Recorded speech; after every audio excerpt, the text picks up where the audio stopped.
The advent of AliExpress brands like St. Martin and Moltony has sent shockwaves throughout the watch community.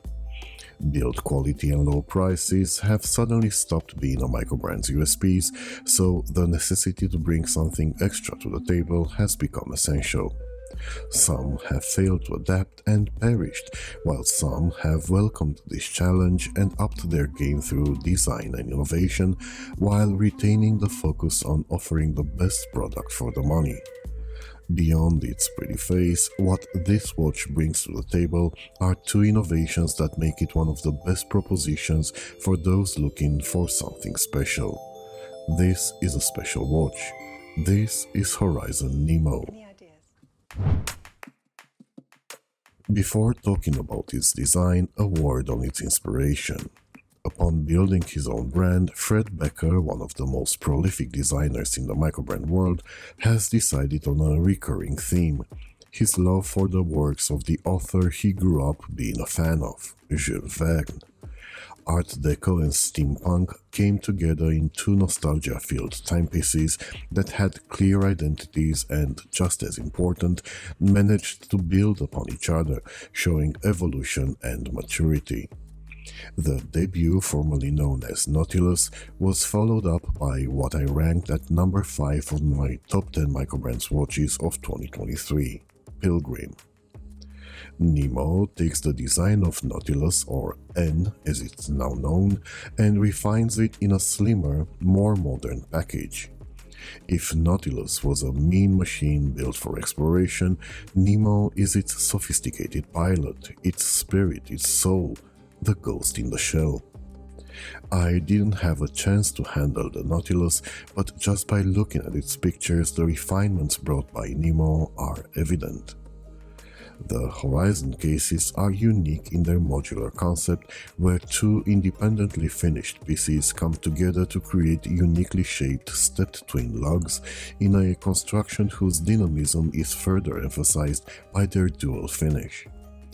On the crown side, the lugs end up in a pair of graceful yet strong half-guards for a gorgeous, generously sized screw-down crown. The couple of polished rings bring an extra touch of elegance and sophistication to the coinage bezels sitting on top of them. The bezel sapphire insert is fully marked, and the top hat sapphire crystal's heavy distortions dial the retro appeal of the watch up to the max. When an engraved wavy pattern is the least striking feature of what lays under the sapphire, you just know this is a one-of-a-kind dial. Horizon have kept the unique numerals that the N had at 3, 6 and 9 and added an equally gorgeous 12. The rest of the hours are indicated by stubby Lume-filled pucks. The one applied at 4 sees one of the least obtrusive incorporations of a date complication, and what's truly impressive is that this is not a design choice based just on aesthetics, but one that enhances function as well, as you will see later. I am sorry to see the original harpoon hands of the N being replaced by these fence post indicators, but this change is anchored in practicality, as criticism on the former hand's legibility was taken on board. At least the second's hand kept its sculpted counterbalance and borrowed the lollipop introduced on the Pilgrim model. Rounding up the section of the review dedicated to its design, the Bracelet is actually the biggest step forward when it comes to the watches produced by Horizon. In line with its departure from the 60s skin diver inspired aesthetics, we have customized end links that help the Bracelet integrate flawlessly into the overall design. For all its clean integration and good looks, watch collectors do not care too much about the butterfly clasps, and that is for one reason alone: the lack of options when it comes to getting a good fit on the wrist. That's why, and I know how big this sounds, Horizon's innovation might revolutionize the watch industry. Through the micro sliders on either side of the clasp, one can adjust the bracelet's length in 4 half-link increments, which not only guarantees getting a good fit, but also mitigates any variations in the size of the wrist circumference throughout the day. especially with the two-volume case construction and the bracelet's integration and its revolutionary micro-adjustment system. Finish and especially fit are key to getting a watch befitting its design. And things get off to a great start when looking at the unique stepped lugs. If I didn't tell you this was a modular construction, I'm pretty sure you wouldn't have noticed. I certainly haven't. Additionally, not only did this choice create a unique look, it actually made applying the finish easier, and that, in turn, allowed Horizon to alternate brushing and polishing of the greatest quality. The bracelet integration is also worthy of praise. The end link is deceptively simple, yet manages to flawlessly fit the lug space stylistically and functionally, and operating the quick-release spring bars is certainly easier than is the case with many other watches, both when taking the bracelet off and when putting it back on. The clasp itself is well put together and secure. Accidentally disengaging it is out of the question. And we've arrived at the on-the-fly micro-adjustment system. The spring-loaded mechanism works great when activated to create more space. In fact, it works so well one can do it precisely while wearing the watch. Sliding the keepers back in, though, is not as straightforward, and operating it is somewhat counterintuitive, as the link needs to be pushed back in against the resistance of the spring while depressing the release pins. Functional? Absolutely. Ergonomic and aesthetically pleasing? Not yet.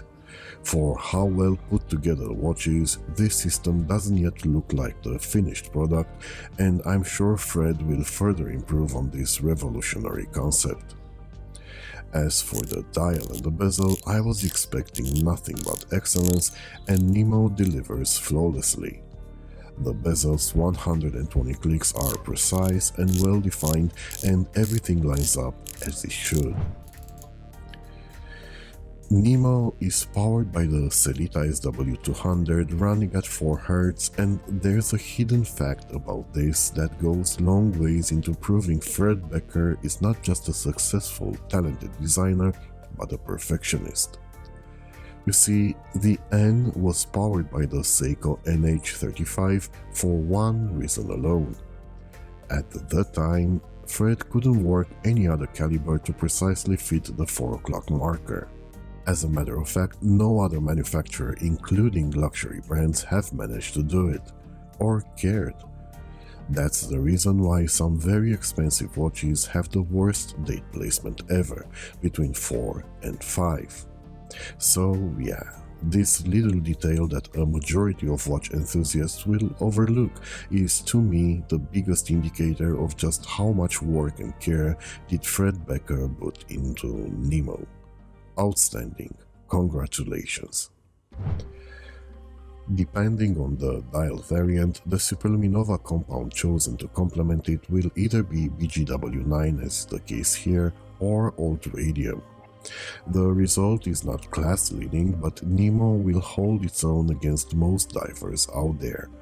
Also, consider this is a prototype, so an extra layer or two are to be expected on the production models. No complaints about the quantity of AR coating applied under the sapphire crystal or the quality of the FKM strap the watch comes with in addition to its bracelet. There's also an additional leather strap that can be purchased as an add-on, and its quality is very good. However, particularly with this dial variant, the leather strap doesn't do a great job of complementing the watch. The FKM standard strap, though, offers a nice contrast and is very comfortable and secure, and comes with a lovely custom buckle. That being said, I can't fathom any reason why anyone would take this bracelet off. On my 19cm wrist, it conforms beautifully, and the wearing experience is not compromised at all by the protruding pins of the micro-adjustment sliders. However, because I want to offer you a complete overview, I asked Dick at Dutch Watch Channel to share his observations on the wearing experience people with smaller wrists can expect, and my friend promptly obliged straight from the pool. The watch wears very well on my 6.7 inch wrist and the bracelet doesn't fall straight down from the case, but it bends nicely over my 6.7 inch wrist without any weird looking overhang. This is because of the shorter lock-to-lock size of just 47mm.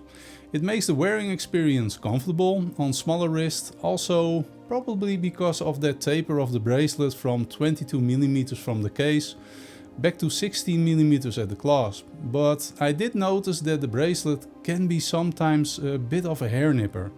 Now I wear my watches quite loose on the wrist, so maybe this could be a reason. Also the way the watch behaves on the wrist could be influenced in the way the owner wears it. Thank you for having me on the channel. This was Dick from the Dutch Watch channel. Back to you, Tony. Well, thank you, Dick. I want to take this opportunity to encourage those watching this video to head over to the Dutch Watch channel, as Dick has also just published his review of Nemo. I will leave a link to his channel in the description of this video, and I hope the two of us will continue this collaboration further, giving you the opportunity to get as much insight as possible on the watches we review. Coming back to Nemo, I can confirm I had absolutely zero hairs pulled by this bracelet, and I agree that sporting a watch can be influenced by the way we wear it on the wrist. The main takeaway though is that, in my opinion, this watch can easily accommodate wrists as small as 6 inch. As previously stated, Horizon is the new enfant terrible of the thriving Singapore microbrand community. Their previous models are now sold out, which makes Nemo a must-buy for those that have just discovered the brand. I have gone into more details about the brand in the interview I took of Fred, which will be published on watchyourone.net on the 25th of May. That is the date when the 1-week-long Kickstarter campaign will kick off, which will see Nemo being available for prices starting at $700. And since we're talking about prices, now is the time to unveil the lucky member of this community who will get to wear a second hour memoir for the low and sweet price of having subscribed to this channel. As I wanted to offer as much transparency, I decided to turn this into a live event, which for technical reasons I broadcasted on Facebook. The recorded feed is still available on my page for anyone to check. I'm therefore asking the subscriber that was assigned number 26 to email me claiming the prize. Congratulations and a heartfelt thank you to all my subscribers. So, what's the conclusion of this review? Is this watch good enough to stand out amongst so many amazing microbrand divers competing at this price point? I believe that beyond design, which is always subjective, its fit and finish and the chosen caliber are as good options as any. What differentiates Nemo is going the extra mile, offering something truly unique that transcends the price point. This level of thoughtfulness and expertise is unparalleled on the microbrand scene and usually comes, if it ever does, with a hefty premium and a legendary name on its dial. Thank you for your attention, and I hope you enjoyed this review as much as I enjoyed the 3 weeks I spent wearing Nemo. If you did and you're new to the channel, I would appreciate your vote of confidence that you can express by clicking on the subscribe button. Doing so will not only enable you to be notified of upcoming reviews, such as the one of this brilliant debut of a Swedish microbrand, but will enable me to continue my mission of finding the watch you want.